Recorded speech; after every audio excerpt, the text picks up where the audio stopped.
कहानी की शुरुआत होती है सन 1962 से, जहां हमें पैसिफिक ओशन के बीचों बीच एक बहुत ही बड़ा शिप दिखाया जाता है जिसका नाम एंटोनिया ग्राजा है। इस शिप पर टोटल 600 पैसेंजर्स मौजूद हैं जो न्यूयॉर्क की तरफ जा रहे हैं। इस शिप में पार्टी चल रही होती है जहां एक बहुत ही खूबसूरत सिंगर गाना गा रही होती है और सभी लोग उस सिंगर के गाने को एंजॉय करते हुए मजे से डांस कर रहे होते हैं। शिप पर मौजूद सभी लोग बहुत ज्यादा खुश थे, लेकिन इन्हें पता नहीं था कि कुछ मिनट बाद उनके साथ कुछ ऐसा होने वाला है जिसके बारे में सोचने से भी डर लगता है। तभी हम देखते हैं कि एक आदमी इंजन रूम से एक लीवर ऊपर की तरफ उठाता है। लीवर के ऊपर उठते ही एक तेज नुकीला वायर टाइट होकर सब लोगों के आर पार चला जाता है। देखते ही देखते सब लोगों के बॉडी के 2 टुकड़े होने लगते हैं। यह एक बहुत ही दर्दनाक माहौल था जहां चारों तरफ खून ही खून फैला हुआ था। एक बच्ची जिसका नाम केटी है वो बच जाती है क्योंकि उसकी हाइट कम थी, जिस वजह से वायर उसके सर के ऊपर से होता हुआ गुजर जाता है। इसके बाद हमें 40 साल के बाद का सीन दिखाया जाता है जहां हम कुछ लोगों को देखते हैं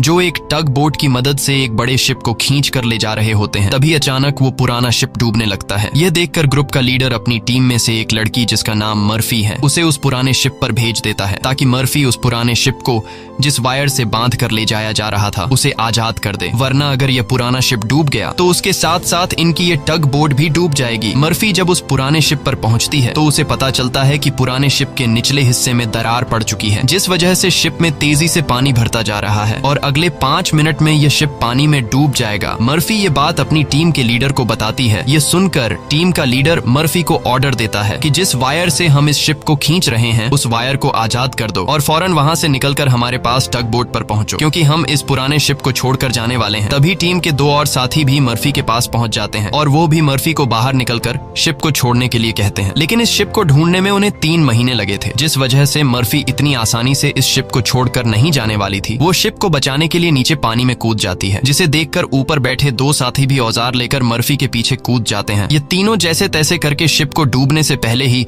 उसकी दरार पर वेल्ड करके शिप को डूबने से बचा लेते हैं और इस शिप को यह लोग मार्केट में बेचकर बहुत सारा पैसा बना लेते हैं और यह पैसा टीम का लीडर सभी लोगों में बराबर बराबर बांट देता है। यहीं जैक नाम का एक आदमी इन लोगों पर काफी देर से नजर रखे हुए था और इन सब की बातें सुन रहा था। उसे पता चल जाता है कि यह लोग समुद्र में जो शिप गायब हो जाते हैं ये लोग उन शिप्स को ढूंढ निकाल कर मार्केट में बेचकर पैसा कमाते हैं। जैक नाम का वो आदमी इनके पास आता है और इस टीम के लीडर को एक शिप के बारे में बताता है जिसमें खजाना छुपा हुआ है। जैक असल में उस शिप की बात कर रहा था जिसे 40 साल पहले एक अनजान आदमी ने लीवर खींचकर सब लोगों को मार दिया था। टीम के लीडर ने भी उस 40 साल पहले गायब हुए एंटोनिया ग्राजा नामी शिप के बारे में सुना था। टीम का लीडर कहता है कि इस शिप को बहुत से लोगों ने ढूंढा पर आज तक वो शिप किसी को भी नहीं मिला। जैक टीम के लीडर से कहता है कि मुझे पता है कि वो शिप समुद्र के किस हिस्से में है। अगर हम इस शिप को लाकर मार्केट में बेचेंगे तो हम रातों रात अमीर हो जाएंगे। पैसों का सुनते ही ग्रुप के सारे लोग इस मिशन के लिए तैयार हो जाते हैं और अगले ही दिन ये लोग अपने टग बोट में उस एंटोनिया ग्राजा नाम की शिप को ढूंढने निकल पड़ते हैं। कई दिनों के सफर के बाद ये लोग समुद्र के एक बहुत ही वीरान जगह पर पहुंच जाते हैं जहां टीम के एक आदमी को किसी शिप के आसपास होने का सिग्नल मिलता है। ये लोग समझ जाते हैं कि वह शिप जो आज से 40 साल पहले खो गया था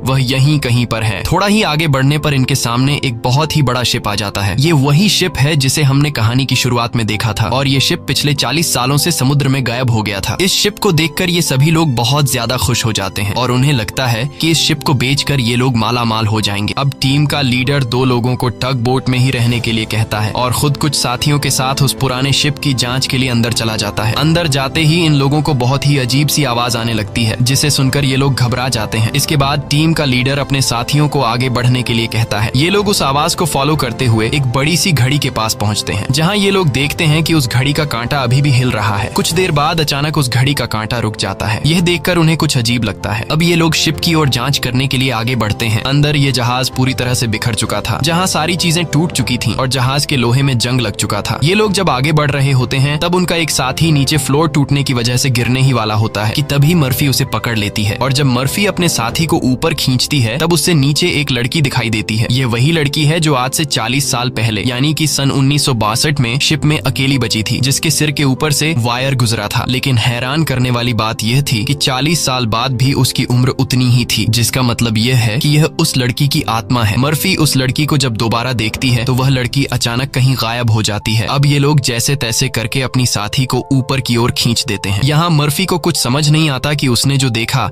वह सच था या फिर कोई वहम, लेकिन यह सब देखकर मर्फी बहुत ज्यादा डर जाती है। अब यह शिप बहुत ही ज्यादा ज्यादा बड़ा था, इसलिए ये लोग इसे और एक्सप्लोर करने लगते हैं और चलते चलते शिप के मेन कैबिन तक पहुंच जाते हैं, जहां जांच करते हुए उन्हें एक डिजिटल वॉच मिलती है। ये देखकर ये लोग कंफ्यूज्ड हो जाते हैं, क्योंकि आज से 40 साल पहले इस तरह की डिजिटल वॉच नहीं हुआ करती थी। और इस वॉच को देखकर ये लोग समझ जाते हैं कि जरूर हमसे पहले भी यहाँ कुछ लोग आ चुके हैं। इसके बाद ये सब वापस अपने टग बोट पर आते हैं और टीम का लीडर डिसाइड करता है कि अगले दिन हम इस शिप को टग बोट से बांध कर ले जाएंगे। अगली सुबह उन्हें पता चलता है कि शिप में एक बहुत बड़ा होल है, जिसकी वजह से धीरे धीरे शिप पानी में डूब रहा है। टीम का लीडर कहता है कि इस हालत में शिप को टग बोट से बांध कर ले जाना नामुमकिन है, क्योंकि शिप में ढेर सारा पानी जमा हो चुका है। पानी की वजह से शिप का वजन कई गुना बढ़ चुका है, इसीलिए इस पुराने शिप को टग बोट से बांध कर ले जाना एक बेवकूफी होगी। अब ये लोग डिसाइड करते हैं कि पहले हम शिप के होल को वेल्ड करके बंद करेंगे और फिर शिप के अंदर मौजूद सारा पानी निकाल कर इसे टग बोट से बांध कर ले जाएंगे। कैप्टन की बात सबको ठीक लगती है, जिसके बाद ये सभी अपने अपने काम पर लग जाते हैं। कुछ साथी शिप के होल को रिपेयर करने में लग जाते हैं और कुछ शिप के अंदर मौजूद खजाना ढूंढने में लग जाते हैं। मर्फी खजाने की जांच में आगे बढ़ते हुए एक स्विमिंग पूल के पास पहुंचती है। स्विमिंग पूल को देखकर वह हैरान रह जाती है, क्योंकि स्विमिंग पूल पर ढेर सारे गोलियों के निशान थे। अब वह स्विमिंग पूल से जब ऊपर की तरफ आ रही होती है, तभी एक बार फिर से वह लड़की मर्फी के सामने आ जाती है, जिसे देखकर डर के मारे मर्फी वापस नीचे पूल में गिर जाती है। उसका सर तेजी से स्विमिंग पूल के फ्लोर से टकराता है और खून निकलना शुरू हो जाता है, पर स्विमिंग पूल उसके खून को अब्सॉर्ब कर लेता है। मर्फी एक बार फिर से जब ऊपर देखती है तो वो लड़की वहाँ नहीं थी और अब वहाँ पर जैक होता है। जैक मर्फी को स्विमिंग पूल से बाहर निकालने में मदद करता है। बाहर निकलते ही मर्फी जैक से कहती है कि मैंने अभी अभी यहाँ पर एक लड़की देखी है, लेकिन पता नहीं वह अचानक कहाँ गायब हो गई। जैक मर्फी से कहता है कि यह तुम्हारा वहम होगा, यहाँ पर कुछ भी ऐसा नहीं है। इसके बाद ये दोनों आगे बढ़ते हैं और इन दोनों के यहाँ से जाने के बाद स्विमिंग पूल पूरी तरह से खून से भर जाता है। दूसरी तरफ टीम के लीडर को उस पुराने शिप के कैप्टन का रूम मिल जाता है। टीम का लीडर जब रूम के अंदर जाता है तो रूम काफी बुरी हालत में था। रिसर्च करने पर टीम के लीडर को वहाँ पर कुछ भी खास नहीं मिला। जब टीम के लीडर की नजर सामने टेबल पर पड़ती है तो वह देखता है कि टेबल पर एक शराब की बोतल और ग्लास में किसी ने पैक बनाकर रखा है। यह सब देखकर ऐसा लग रहा था जैसे अभी अभी कोई शराब पीकर चला गया हो। टीम का लीडर जैसे ही इस ग्लास को उठाकर पीने वाला होता है, तब उसकी नजर सामने लगे शीशे पर पड़ती है और शीशे में टीम के लीडर को इस पुराने शिप का कैप्टन दिखाई देता है। यह देखकर टीम का लीडर बहुत ज्यादा डर जाता है और उसके हाथ से शराब की ग्लास गिरकर टूट जाती है और टीम का लीडर डर के मारे वहां से निकल जाता है। इस शिप पर सभी के साथ अजीबोगरीब इंसिडेंट्स हो रहे थे। टीम का एक साथी जिसका नाम मार्क है, उसे इस शिप पर किसी लेडी सिंगर के गाने की आवाज सुनाई देने लगती है। वह उस आवाज को फॉलो करते हुए शिप के ग्राउंड एरिया में पहुंच जाता है, जहां पर वह लेडी सिंगर भी मौजूद होती है। ये वही सिंगर थी जिसे हमने कहानी की शुरुआत में देखा था। दूसरी तरफ मर्फी और जैक आगे बढ़ते हुए लॉन्ड्री रूम से बाहर जाने वाले गेट को जैसे ही खोलते हैं, तभी अंदर जमा हुआ सारा पानी उनके ऊपर आ जाता है, जिसमें कई सारे लोगों की डेड बॉडीज थी। मर्फी और जैक डर के मारे वहां से आगे बढ़ने लगते हैं। आगे बढ़ते हुए उनके सामने एक कैबिन का दरवाजा खुलता है। अंदर जाने पर जैक को एक बहुत ही लग्जरी कार मिलती है, जिसे देखकर वह बहुत खुश होता है, पर मर्फी को यहाँ कुछ गड़बड़ महसूस होता है, इसलिए वह जल्दी ही यहाँ से निकलना चाहती थी। तभी एक दूसरे रूम से उन्हें कुछ हिलता हुआ नजर आता है। जब ये दोनों उस चीज के करीब आते हैं और उसके ऊपर रखा हुआ सामान हटाकर देखते हैं तो उनकी आंखें खुली की खुली रह जाती हैं, क्योंकि वहां पर सोने से भरा हुआ एक बॉक्स पड़ा था। ये देखकर मर्फी अपने बाकी साथियों को तुरंत बुला लेती है और जब सब यहाँ पहुंचते हैं तो सामान हटाने पर उन्हें इसी तरह के 9 बॉक्स मिलते हैं और हर एक बॉक्स में 28 गोल्ड प्लेट्स पड़ी हुई थी, जिसे देखकर सभी की खुशी का ठिकाना नहीं रहता, क्योंकि ये सभी रातों रात अमीर हो गए। इतने बड़े खजाने को ढूंढने के बाद ये लोग डिसाइड करते हैं कि इस शिप को यहीं छोड़ देंगे और सिर्फ सोना यहाँ से लेकर जाएंगे। इसके बाद ये लोग सारा का सारा गोल्ड अपने टग बोट पर रख देते हैं और अब ये लोग यहाँ से निकलने की तैयारी करते हैं। टग बोट को चलाने वाला कैप्टन बोट को स्टार्ट करने के लिए इंजन की सफाई करने लगता है और तभी हमें दिखाया जाता है कि टग बोट में रखा गया सिलेंडर का वाल्व अपने आप चालू हो गया है, जिससे हवा में गैस फैलना शुरू हो जाता है। वही मर्फी एक बार फिर से उसी लड़की को देखती है जो उसकी तरफ तेजी से भागती हुई आ रही होती है, जैसे वह मर्फी को कोई बात बताना चाहती हो, पर तभी उसे कोई पकड़कर नीचे धकेल देता है और जैसे ही टग बोट का कैप्टन इंजन को ऑन करता है, तभी सिलेंडर से निकली गैस की वजह से पूरे बोट में एक बहुत ही बड़ा ब्लास्ट होता है, जिसमें टग बोट का कैप्टन मारा जाता है। अब ये लोग समुद्र के बीचों बीच एक सुनसान शिप पर फंस चुके थे। ये सभी लोग बहुत ज्यादा परेशान होते हैं, क्योंकि उनके पास जो यहाँ से निकलने का टग बोट था वह पूरी तरह से तबाह हो चुका चुका था। इनका एक साथी जिसका नाम मार्क है, वो अपनी गर्लफ्रेंड की फोटो देखकर बहुत ज्यादा परेशान हो जाता है क्योंकि 2 हफ्ते बाद उनकी शादी होने वाली थी और अब उसे लगता है कि वह कभी भी यहाँ इस शिप से बचकर नहीं जा पाएगा। परेशानी में मार्क वहाँ रखी कई साल पुरानी शराब पीने लगता है। दूसरी तरफ मर्फी भी कंफ्यूज्ड होती है कि उसे बार बार वह लड़की क्यों दिखाई दे रही है। इसीलिए मर्फी उस लड़की के बारे में जानने की कोशिश करती है। वह शिप के डेटा में पैसेंजर्स के नाम चेक करती है, जिससे उसे पता चल जाता है कि जो लड़की उसे दिखाई दे रही है उसका नाम केटी है। रिसर्च करते हुए वह केटी के रूम तक पहुंच जाती है, जहां अलमारी का दरवाजा खोलते हुए उसे केटी का ढांचा मिल जाता है, जिसे देखकर मर्फी बहुत ज्यादा डर जाती है। फिर जैसे तैसे करके मर्फी खुद को संभालती है और उस ढांचे के गले में लटके लॉकेट को उतार कर देखती है, जिसमें उस छोटी लड़की के पेरेंट्स की फोटो थी जो उसके पीछे ही खड़ी थी। उसे देखकर मर्फी को एक जोरदार झटका लगता है। केटी कहती है कि वह लॉकेट बंद मत करना, क्योंकि बहुत साल बाद मैं अपने मॉम डैड को देख रही हूँ। मर्फी को अब भी यकीन नहीं हो रहा था कि वो एक मरी हुई लड़की से बात कर रही है, पर जब वह लॉकेट को केटी के हाथ में देने लगती है तो लॉकेट केटी के हाथ से आर पार चला जाता है और अब जाकर मर्फी को यकीन हुआ कि यह लड़की कोई इंसान नहीं बल्कि एक आत्मा है। केटी मर्फी को बताती है कि इस शिप पर और भी कई सारे लोगों की आत्मा कैद है और तब तक यह सोल यहाँ से आजाद नहीं हो सकती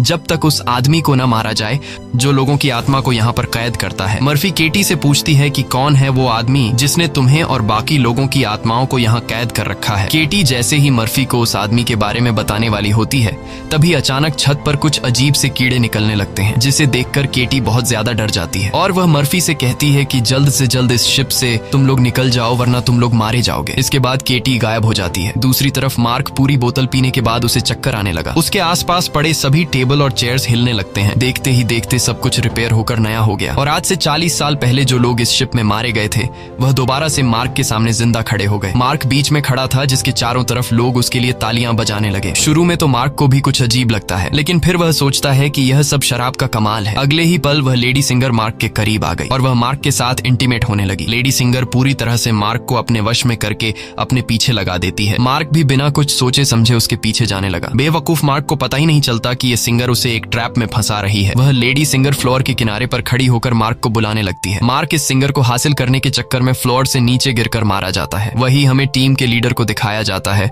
जो इस पुराने शिप के कैप्टन के रूम में बैठा होता है। तभी वह देखता है कि शराब की बोतल अपने आप ही सरकने लगी। कुछ देर बाद उसके सामने इसी शिप के कैप्टन की आत्मा आ जाती है। यह देखकर टीम का लीडर काफी ज्यादा घबरा जाता है। तब शिप का कैप्टन उसे ग्लास में शराब डालकर पीने के लिए देता है। साथ ही वह उसे फोटो देता है जिसमें एक शिप होता है जिसका नाम लोरली है। कैप्टन बताता है कि आज से कई साल पहले हमारे पास एक आदमी आया था जिसने हमें लोरली शिप के बारे में बताया। उसने कहा कि लोरेलाई शिप में बहुत ही बड़ा खजाना छुपा हुआ है। जब हमने लोरेलाई शिप को रेस्क्यू किया तब हमें सच में वो सारा खजाना मिला। कैप्टन टीम के लीडर को एक दूसरी फोटो दिखाते हुए कहता है कि ये वो आदमी है जिसने हमें लोरेलाई शिप का बताया था। टीम का लीडर उस आदमी की फोटो देखकर उसके गले में सांसें अटक जाती हैं, क्योंकि वह आदमी कोई और नहीं बल्कि जैक था और यह फोटो 40 साल पुरानी थी। 40 साल गुजरने के बाद आज भी उसके उम्र में कोई बदलाव नहीं हुआ। वह फोटो में बिल्कुल वैसा ही दिख रहा था जैसे 40 साल पहले दिखता था। अब टीम का लीडर समझ जाता है कि जैक कोई इंसान नहीं बल्कि एक भूत है। ये सब समझते ही टीम का लीडर जल्द ही अपनी टीम को इस शिप से निकालना चाहता था। वह जल्दी से अपने साथियों को ढूंढने लगता है, पर तभी उसके सामने उसका वही साथी आ जाता है जो टग बोट में गैस खुलने की वजह से ब्लास्ट में मारा गया था। दरअसल ये ब्लास्ट में मारे जाने वाले आदमी की आत्मा होती है जो टीम के लीडर को मारने के लिए आगे बढ़ता है। लीडर उससे खुद को बचाने के लिए भागता है, लेकिन तभी उसके सामने मर्फी आ जाती है। अब ब्लास्ट में मारा जाने वाले आदमी की आत्मा तो गायब हो जाती है, पर टीम के लीडर को मर्फी का चेहरा उसी ब्लास्ट में मारे जाने वाले साथी की तरह दिख रहा होता है, जो कुछ देर पहले भूत बनकर उसके पीछे आ रहा था। इसीलिए टीम का लीडर मर्फी को भूत समझकर उसके ऊपर हमला कर देता है, पर मर्फी खुद को बचाने के लिए उसके पैर को घायल कर देती है। लेकिन इससे टीम के लीडर का ज्यादा कुछ नहीं बिगड़ता। वह दोबारा से मर्फी पर हमला करने के लिए खड़ा होता है। इससे पहले कि वह मर्फी को मार पाता, तभी पीछे से जैक आकर लीडर को लोहे के रॉड से सिर पर मारकर बेहोश कर देता है। जैक वही आदमी है जो इन सबको यहाँ लेकर आया था। पूरी टीम में सिर्फ टीम के लीडर को ही पता चल चुका था कि जैक कोई इंसान नहीं बल्कि एक डीमन है, और जैक को भी समझ आ गया था कि टीम के लीडर को मेरी सारी सच्चाई मालूम हो गई है। इसलिए वह टीम के लीडर को अपने रास्ते से हटाने के लिए सबको उसके खिलाफ भड़काता है। वो कहता है कि अगर ये दोबारा होश में आ गया तो यह हम में से किसी को नुकसान पहुंचा सकता है। सबको जैक की बात ठीक लगती है, इसलिए यह लोग अपने लीडर को एक टैंक में फेंक देते हैं। अब यहाँ से निकलने का कोई और रास्ता न मिलने पर यह लोग प्लान के मुताबिक शिप को रिपेयर करने के काम में लग जाते हैं। जल्द ही शिप में जिस सुरंग से पानी अंदर आ रहा था उस सुरंग को यह लोग वेल्ड कर देते हैं और पंप के जरिए जहाज के अंदर जमा हुआ पानी बाहर निकालने लगते हैं। मर्फी देखती है कि उनका एक साथी जिसका नाम मार्क है वो कहीं भी नहीं दिखाई दे रहा, इसलिए मर्फी उसे ढूंढने निकल पड़ती है। तभी उसके सामने उस लड़की की आत्मा एक बार फिर से आ जाती है जो उसे दिखाती है कि तुम जिस आदमी को ढूंढ रही हो वह मर चुका है। यह मार्क होता है जो लेडी सिंगर को पाने के चक्कर में मारा गया। और अब यह लड़की मर्फी के कंधे पर हाथ रखकर उसे 1962 की उस रात में ले जाती है जहां यह सारा इंसिडेंट हुआ था, जब सबके सब शिप में मारे गए थे। उस रात शिप पर मौजूद सभी लोगों को बहुत ही बेरहमी से मारा गया था और यह सब एक ग्रुप कर रहा था जिसका मकसद था इस शिप पर मौजूद सारा गोल्ड चुराना। इन लोगों ने कुछ लोगों को खाने में जहर मिलाकर मार डाला, कुछ लोगों को वायर से काटकर उनके 2 टुकड़े कर दिए और कुछ को गोलियों से छलनी कर दिया गया। इनके कहर से केटी भी नहीं बच पाई। उन्होंने केटी को उसके रूम में ले जाकर फांसी पर लटका दिया। इन सब के पीछे थी वही लेडी सिंगर जिसने गोल्ड लूटने के लिए यह पूरा प्लान बनाया था और अपने लोगों की मदद से उसने शिप पर मौजूद सभी लोगों को मार डाला। अब सारा गोल्ड उनके कब्जे में था। शिप का ऑफिसर भी लेडी सिंगर से मिला हुआ था। लेडी सिंगर के एक इशारे पर वह अपने ही साथियों को मार देता है, लेकिन जैसे ही वह मुड़ता है लेडी सिंगर उसे भी गोली मार देती है। लेडी सिंगर को लगता है कि सारा गोल्ड अब उसी का हो चुका है क्योंकि शिप पर मौजूद सभी लोग मारे जा चुके थे। लेकिन यही एंट्री होती है एक ऐसे आदमी की जो इस पूरे गेम का मास्टरमाइंड था और वह लोहे की चेन से लेडी सिंगर को लटकाकर मार देता है। मर्फी केटी की मदद से ये सब देख रही होती है और तभी वह इस गेम के मास्टरमाइंड को भी देख लेती है, जिसे देखकर मर्फी शॉक हो जाती है क्योंकि वो आदमी कोई और नहीं बल्कि जैक है जो इन्हें गोल्ड का लालच देकर यहाँ पर लेकर आया। क्योंकि शिप में छेद हो चुका था और शिप धीरे धीरे पानी में डूब रही थी, इसलिए शिप को बचाने के लिए कुछ ऐसे लोगों की जरूरत थी जो शिप को डूबने से बचा सके। इसलिए जैक ने चालाकी से इन्हें यहाँ लाया। अब शिप पूरी तरह से ठीक हो चुकी थी, इसलिए जैक को अब इन लोगों की कोई जरूरत नहीं थी और अब वह इन सबको भी मार देगा। यह सब समझते ही मर्फी को याद आता है कि हमने जैक की बातों में आकर अपने लीडर को टैंक में बंद कर दिया था। अब मर्फी अपने लीडर की जान बचाने के लिए उसके पास दौड़ कर जाती है, लेकिन अब टैंक में पानी भरने की वजह से लीडर की मौत हो गई होती है। मर्फी अपने लीडर को बचाने के लिए टैंक का कांच तोड़ने की कोशिश करती है, पर टैंक का कांच बहुत ही मजबूत था, इसलिए लाख कोशिश करने के बावजूद भी लीडर को बचा नहीं पाती। इसके बाद मर्फी अपने एक साथी के पास आती है जिसका नाम डॉज है। मर्फी डॉज को जैक की सारी सच्चाई बता देती है और कहती है कि जैक तुम्हें जहां भी नजर आए उसे शूट कर दो, मैं अपने एक और साथी को ढूंढने जा रही हूँ। मर्फी के जाने के कुछ देर बाद जैक डॉज के सामने आ जाता है, जिसे मर्फी ने कहा था कि जैक जहां भी नजर आए उसे शूट कर दो। डॉज जैक से कहता है कि यहीं पर खड़े रहो और अपनी जगह से हिलना मत। ये सुनकर जैक समझ जाता है कि मर्फी ने इसे मेरी सारी सच्चाई बता दी है। तब जैक डॉज को बातों में उलझाकर डॉज से बंदूक छीनने की कोशिश करता है, लेकिन डॉज जैक की होशियारी समझ जाता है और वो फौरन जैक पर बंदूक की गोली चला देता है, जिससे जैक दूर जा गिरता है। जिसके बाद डॉज जैक के पास आता है और देखता है कि जैक मारा जा चुका है। यह देखकर डॉज वहां से चला जाता है, लेकिन हम देखते हैं कि जैक अभी भी मरा नहीं है। दूसरी तरफ मर्फी अपने जिस साथी को ढूंढने गई थी, मर्फी को पता चल जाता है कि वो पानी में मारा गया है। अब डॉज के अलावा मर्फी के सारे साथी मारे जा चुके थे, इसलिए मर्फी डिसाइड करती है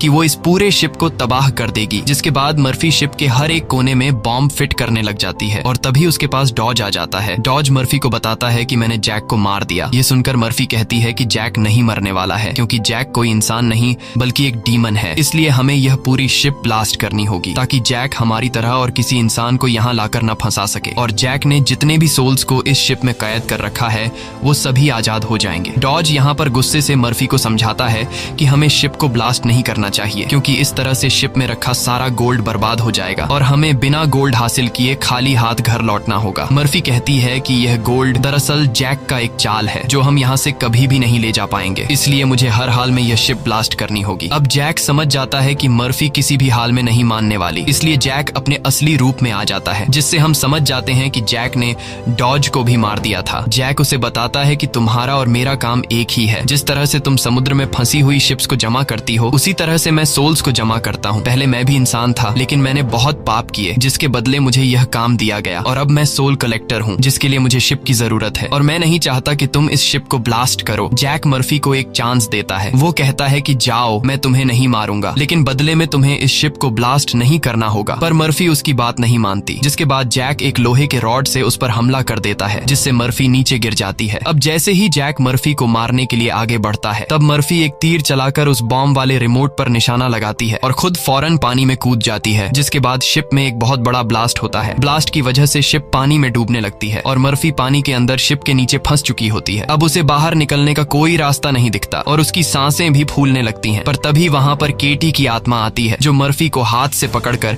ऊपर का रास्ता दिखाती है। तब मर्फी देखती है कि जैक ने जितने भी सोल्स को कैद कर रखा था, वो सभी सोल्स आजाद हो गई हैं। मर्फी बड़ी मुश्किल से ऊपर सरफेस पर आ जाती है और वो देखती है कि शिप में जितने भी सोल्स थे वो सब अपनी असली दुनिया में जाने लगे हैं। दरअसल यहाँ जितने भी सोल्स थे वो सभी जैक के गुलाम थे। सिर्फ केटी की सोल उसकी गुलाम नहीं बन पाई, क्योंकि केटी की सोल पवित्र थी, जिस वजह से जैक उस पर ज्यादा कंट्रोल नहीं कर पा रहा था। इसीलिए केटी की सोल बार बार मर्फी की मदद कर रही थी। यहाँ मर्फी एक बॉक्स के सहारे समुद्र में तैरती रहती है और तभी वो एक शिप तक पहुंच जाती है, जो शिप उसे रेस्क्यू कर लेता है। जब उसे पोर्ट पर लाया जाता है तो वह अपनी एम्बुलेंस से देखती है कि जैक अभी भी जिंदा है और शिप का जितना भी गोल्ड था वो उस गोल्ड को एक दूसरे शिप में ट्रांसफर कर रहा है, ताकि उस गोल्ड के लालच में वो और भी लोगों को मार सके और उनकी आत्माओं को कैद कर सके। इसी के साथ ये कहानी खत्म हो जाती है। अगर आपको हमारी वीडियो अच्छी लगी हो तो हमारे चैनल को सब्सक्राइब और वीडियो को लाइक जरूर कीजिएगा।